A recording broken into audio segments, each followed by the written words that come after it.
Tudor versus Omega. Here we go.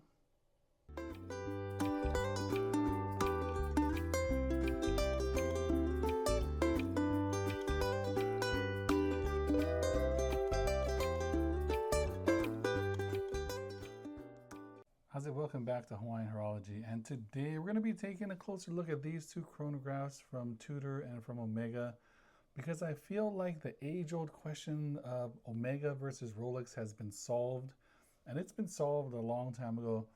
Rolex, in my opinion, blows them out of the water. Of course, they do make some technical stuff that is very, very good. They make some great watches. I do not believe that Tudor is in the same realm as Omega when it comes to brand and catalog in general, but when you're deciding between two chronos sub 10,000, you're definitely taking a look at these two watches. So I'm just going to go over some of the specs here. So we have the Tudor coming in at 41 millimeters in diameter, pretty substantial, 14.4 millimeters thick, and from lug to lug I say is about 49.50, 22 millimeters in lug width. This one is sported on the Tudor 5-link bracelet that comes down to the clasp here with the Tudor T-Fit clasp for micro adjustments. All right, here we have the quick measurements for the Speedmaster here. 42 millimeters in diameter and a thinner 13.2 millimeters thick right here. You have 20 millimeters on the lug width, and it's on their Speedmaster bracelet. Comes down to the clasp with a micro adjust, a hilarious micro adjust, I may say so myself, of only 2 millimeters.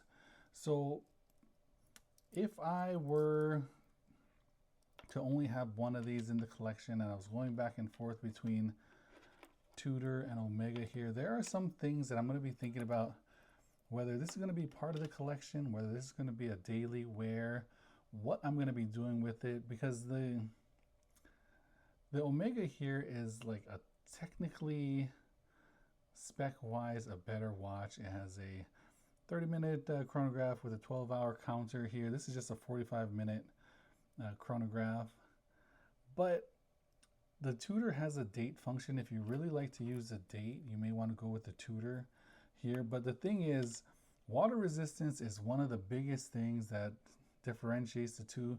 You only get 50, which is I mean, it's fine for me. I'm not going to take this anywhere near the water, but if you want to wear this as more of a daily, take it on vacation, want to go swimming, want to go diving, I would say this one is a more robust 200 meters of water resistance. This watch, I feel, is a little more rugged and it's a little more suited for daily wear. This one is also well built, good quality, also a little rugged but not as rugged. So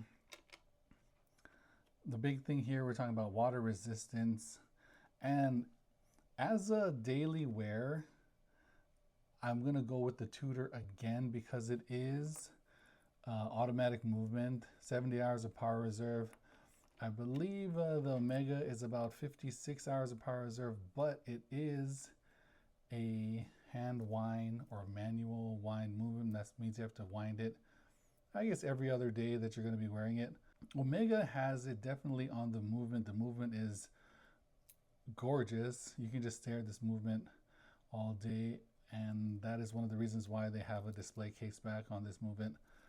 The Tudor's movement is a borrowed Breitling movement, so it isn't exactly in-house. It is cost certified, but it is not METAS certified. But really, when you're talking about timekeeping, this keeps time great. This keeps time great too. So it does just depend on what you are looking for.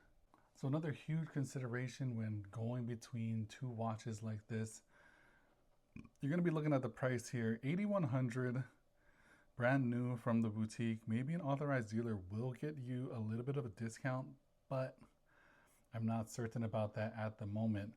Of course, you go gray You go secondhand, maybe you'll pick this up for 7,000. Hopefully, maybe 7,500. You can get some money off of this one. This one, of course, I mean, this is trading above retail, but at retail, this one is 5,800. The black dial, the white panda dial, I'm pretty sure you can pick it up sub 4,000. Even this dial here that came out in 2024, I picked it up for about 4,600. So that's about 1,000 under retail. That's more than 1,000 under retail. It's like 1,200 under retail, and this thing is probably be dropping to the sub. I don't know. This is a boutique edition. I'm gonna have another video on this at some point about the boutiqueness of it. But even this one, 4,500. So when you're talking about 7,000 gray versus 4,500 here, I think that Tudor is gonna be your better bet, your better value, and I think Tudor is going to win in this battle here for, I mean, not necessarily win, but for an everyday watch, you're going to go to here. This one on the wrist is very light, it's very slim, it's very comfortable, and it has a great bracelet that tapers down, that has a micro adjustment, maybe a little bit more millimeters would make it even better. Now let's put the Tudor on the wrist.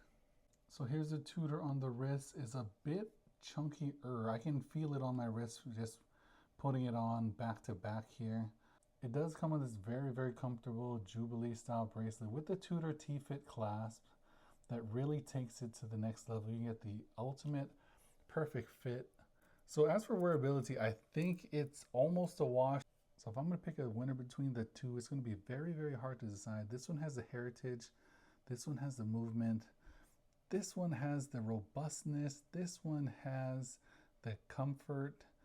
This one has the water resistance. This one has the power reserve. This one is automatic. But if we're talking 7,000, actually, let's not talk about what we can get. Let's just talk about straight retail price because the difference is about the same. 8,100, 5,800. And I think the difference doesn't warrant you picking up this one. I would stick with the Tudor and then get something else. But if you really love Omega, you really like the heritage, you really like the moon landing and everything like that, the Omega's one's for you. If you want something more budget friendly, more robust, something you can take everywhere and not really worry about, you know, the water resistance or anything like that, you go for the Tudor. So I guess it really is a tie. But thanks again for watching another episode of Hawaiian Horology. Shoots!